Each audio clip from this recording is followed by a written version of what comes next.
नमस्कार मंडळींनो, मी राजू नानाजी फुके, आपला host Phuke sir परम या यूट्यूब चॅनलचा. आपण लाईक करा, सबस्क्राईब करा. आता आपला विषय आहे शेतकऱ्यांची आत्महत्या, एक गंभीर प्रश्न.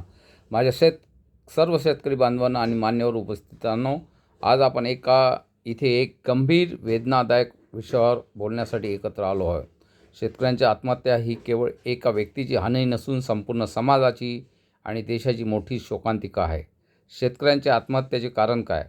शेती ही आपल्या देशाची रीढ आहे, पण या रीढीला पुरेसा आधार मिळत नाही. शेतकरी आत्महत्या का करतो?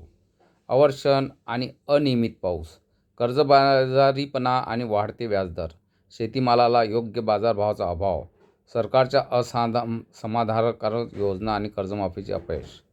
म्हणजे योग्य भाव मिळत नाही, हा मुख्य गोष्ट आहे.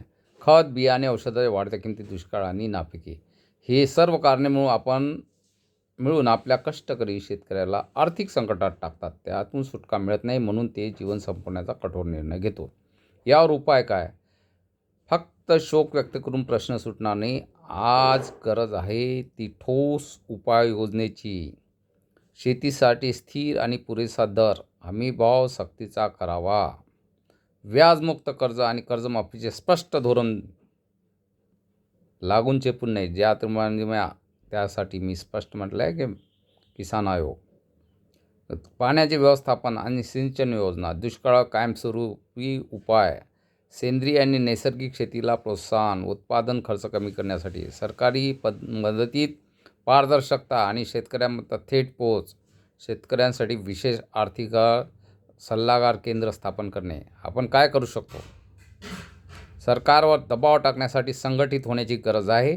भारतभर परम किसान नागरिक एकता मंच यासारख्या चळवळीमध्ये सहभागी होऊन शेतकऱ्याचे हक्क मागण्यासाठी वेळ आली आहे.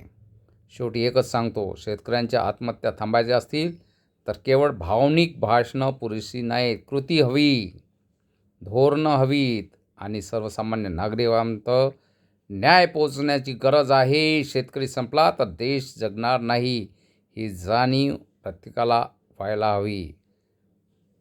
ज्याप्रमाणे व्हेनेझुएला देशाची काय स्थिती झाली तुम्ही जाणून घ्या. शेतकऱ्याचा सन्मान हा भारताचा खरा अभिमान. जय हिंद, जय भारत, जय किसान.